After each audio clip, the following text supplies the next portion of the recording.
The applause broke out before he even reached the end of the sentence. My older brother stood planted in the center of the dining room like he owned the air everyone was breathing. Chest puffed out as he announced that our parents had decided all 8 of the family's Florida rental homes would be his. And the youngest gets absolutely nothing, he added, tossing the line out like a joke he expected everyone to enjoy. They did. Laughter rippled across the table. Someone clapped.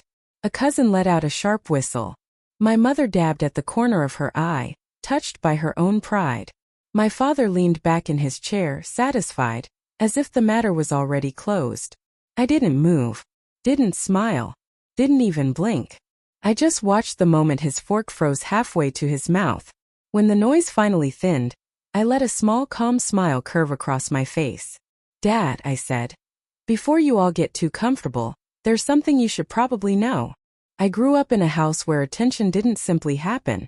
It gravitated, tilted, slid in one direction the moment my brother walked in. Even as kids, the pattern was permanent. His birthdays crowded with balloons big enough to block the doorway, cakes layered so high they could hold half a dozen candles without collapsing. Mine were earned by reminder, someone realizing halfway through dinner they'd forgotten the dessert box on the counter. He filled the room, I filled the quiet. At school, teachers mixed up our names, but only corrected themselves when he laughed first. He carried easy charm like a birthright. I carried completed assignments no one commented on. When I asked for extra help in math, my parents said the budget was tight, then bought him a new set of sports equipment 3 days later. So I learned early. Some moments were worth fighting for, and some were meant to be swallowed. Family gatherings were just extensions of the same choreography. My accomplishments slid off the table unnoticed. His were retold again and again as if each story marked some historic turning point for our bloodline. Any compliment meant for me usually came packaged with comparison. Responsible, independent, low maintenance. Words meant to sound flattering but really just confirmed how easy it was for them not to look too closely. When I got into an out-of-state university on a full scholarship, my father didn't congratulate me. He didn't hug me. He simply said, well, someone has to leave Florida eventually. Like my biggest achievement was clearing space. My mother called it practical, one less thing to worry about. My brother stayed home and stepped directly into the family rental business like it had been monogrammed for him. He was praised constantly for helping, though most days all he did was deposit checks and brag about being a property manager. So on my 22nd birthday, 2 days after blowing out a store-bought candle on a cupcake I bought myself, I packed my car and drove until Florida felt like a postcard someone else had sent me. Atlanta was the first breath I'd taken in years. A small apartment. A steady job. People who listen when I spoke. For once, there was no one to stand behind. No one to be compared to. My life finally felt like mine. Then my grandmother called. She lived in St. Pete, in a house that always smelled like ocean wind and old books. She was the only person in our family who looked directly at me, not at the space where my brother usually stood. She asked me to visit. I went. 2 folders waited on her porch table. The first was stuffed with numbers, payments, expenses, missing rent, repair costs with no receipts. A year and a half of quiet siphoning.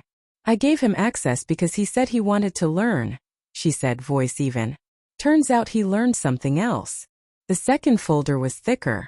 Inside were trust documents naming her as trustee and me as her successor, plus deed transfers already prepared and waiting for her signature.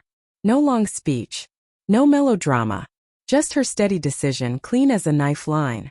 We signed everything that Monday with a notary sitting across from us, the ceiling fan tapping rhythmically above our heads. Afterward, she poured 2 fingers of bourbon for each of us and said, "It's done now. Paper lasts longer than promises." She made me promise to keep it quiet. I did. And that was the moment I finally understood where I'd stood my entire life. And where she believed I should stand instead. After her funeral, her house felt like something had been scraped out of its walls. Not silence but absence. I planned to return to Atlanta the next morning, until my mother called that night with a softness that felt practiced. "Stay one more day," she said. "We need to talk about the properties." I knew what that meant before I ever set foot in the dining room. The table was arranged like a corporate meeting. Coffee cups aligned, legal pads waiting. My father sat at the head as if officiating. My brother lounged back, pen tapping against his hand like he already owned whatever came next. My mother fluttered around them, pretending to straighten things that didn't need straightening. My father slid a single page toward me. "A simple form," he said. "A waiver. Since your brother has been handling everything in Florida, it makes sense he takes full responsibility. This just avoids confusion in the future." I didn't reach for it. Not yet. My mother jumped in with a tight smile. It wasn't said cruelly, just casually like the weather. "It's nothing personal, sweetheart. Your life's in Atlanta now. He's here. It keeps things simple." My brother finally lost the smooth assurance he'd been wearing like a tailored jacket. "Come on. Just sign. No attorneys, no drama. Let's keep this clean." The room smelled like old furniture polish and yesterday's coffee. I picked up the document by the corner. 8 properties listed in crisp type. A waiting line at the bottom where my name was supposed to undo itself. No one had asked my opinion. No one had wondered whether I wanted any part of this. They assumed again that I'd fold, stay polite, stay quiet, stay easy. I slid the paper back across the table. "I'm not signing." My voice wasn't raised or strained. It simply landed in the middle of the room like something heavy. My father's eyebrows shot up. "Don't start," he warned. The same tone he used when I was 16 sneaking in after curfew. My mother's eyes instantly went watery. My brother exhaled a scoff so soft it felt rehearsed. I didn't justify anything. I didn't defend. There was nothing for them to grip onto. I just stood, picked up my keys, and headed for the door. Behind me, my brother muttered, "She'll cave." I almost laughed. They really believed that. I drove back to Atlanta that night, my headlights tunneling through miles of empty road. The air inside the car felt crowded, like all the words I didn't bother saying were sitting in the back seat watching me. The city was barely awake when I got home. A few early commuters, a thin hum rising from the streets below.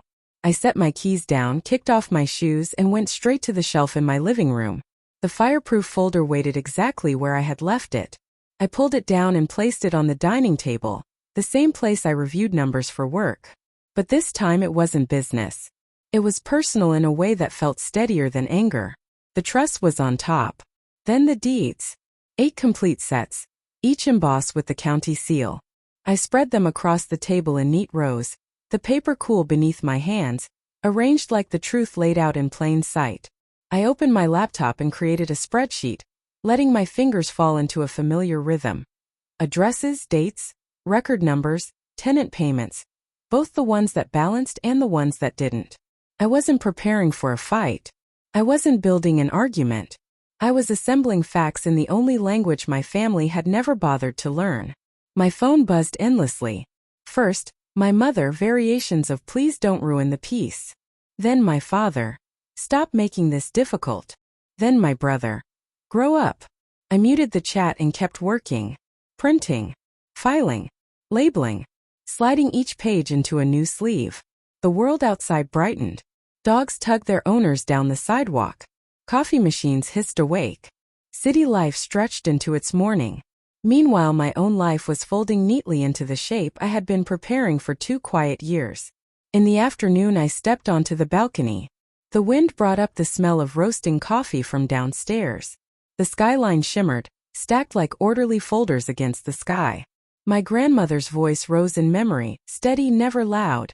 Paper lasts longer than promises. I went back inside and pulled out my suitcase. The zipper's slow rasp seemed to mark the beginning of something. The deeds went in first. Then the trust. Then the reports, copies, and the flash drive holding the digital files. The suitcase wasn't even half full, but the weight of it felt exact. Next came clothes, simple, neutral. A pair of low heels. A favorite blouse with a clean collar. I left the suitcase slightly unzipped for the night. As the sun dipped, the apartment filled with warm gold. I made tea and sat quietly, steam curling in the air. I didn't reread anything. Nothing needed reviewing. The truth had already been signed long ago. Around 10, I zipped the suitcase shut. This time the sound was final. At dawn, I loaded it into my trunk. The city moved around me. Commuters rushing, lights blinking to life. Unaware of the shift happening in my world. I headed south. The drive was muscle memory. Each passing mile quieted the noise of my family's expectations. By early afternoon, palm trees stood along the interstate like familiar markers. The air grew heavier, warmer, something like childhood, though I had long outgrown the version of myself they remembered. I could almost hear my grandmother's rocking chair creaking, the slow turn of her ceiling fan, her calm signature marking each deed I now carried back with me. I stopped for gas near Tampa and checked the trunk. The suitcase sat untouched, the handle upright, the contents resting like a truth patiently waiting to be spoken. Back on the road, I didn't rehearse any speech. I didn't imagine a confrontation. My part was done. The signatures, the seals, the dates, they would speak for me. Late sunlight washed over the highway as I approached the exit to my family's neighborhood. I slowed and turned, calm settling over me like a familiar coat. The same calm I'd felt sitting beside my grandmother 2 years earlier as she signed everything over. Only this time I wasn't coming to soften anything.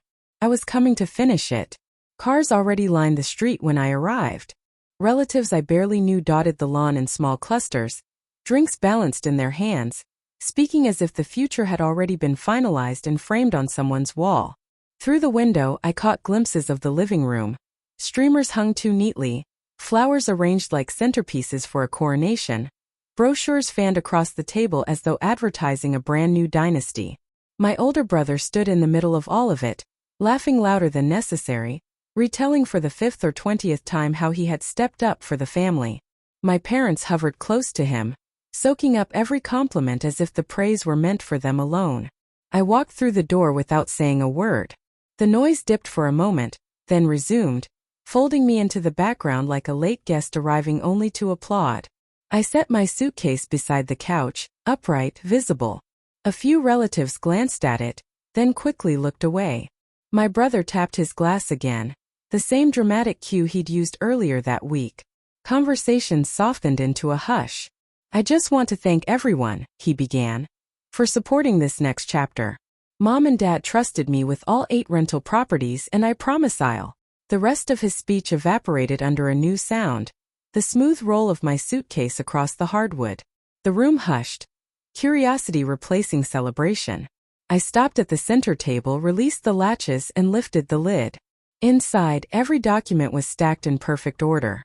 I placed the first deed on the table, then the second, then the third. All 8. Each one stamped, recorded, signed long ago. Quiet facts waiting for daylight. The trust folder came last, thick, unmistakable.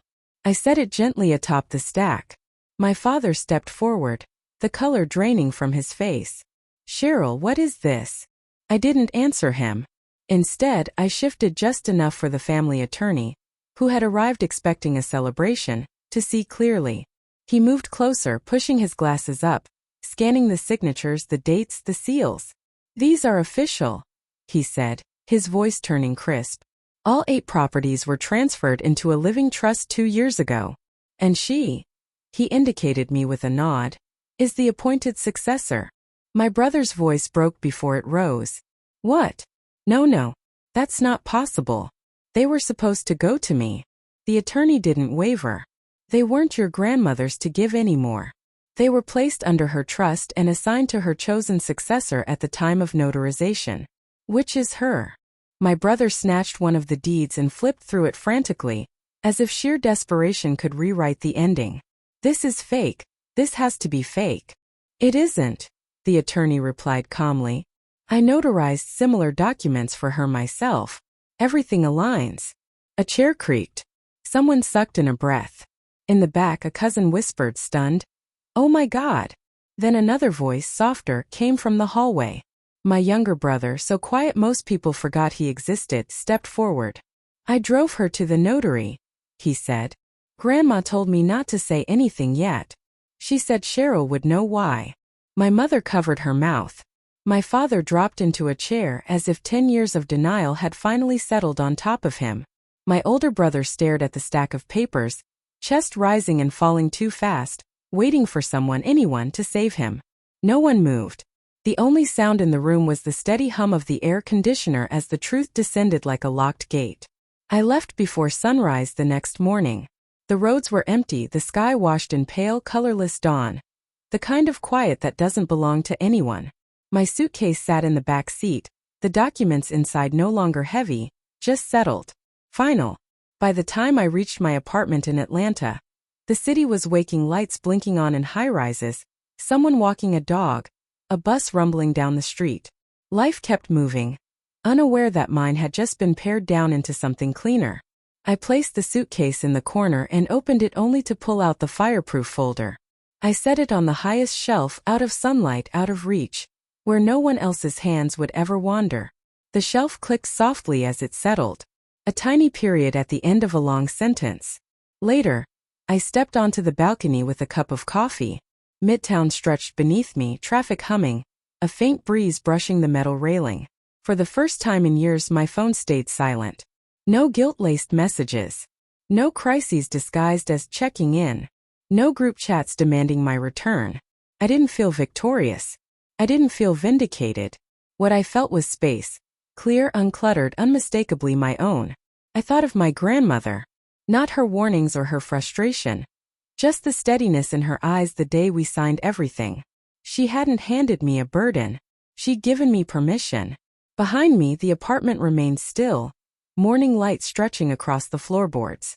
Ahead of me, the city unfolded, vast and unknowable, and for the first time I felt no urge to go back. Some truths don't need to be argued. They simply exist, like paper resting inside a folder. Quiet, precise, unshakable. I learned that boundaries are rarely loud. They're the doors you close without fanfare. The signatures no one hears you place. The silence that becomes yours to keep. My family is still searching for the version of me who bent, who stepped aside, who shrank herself to fit. She's gone. What remains is the life I began the moment I stopped waiting for their approval. And if stories like this stay with you, stay close. There are more truths worth telling.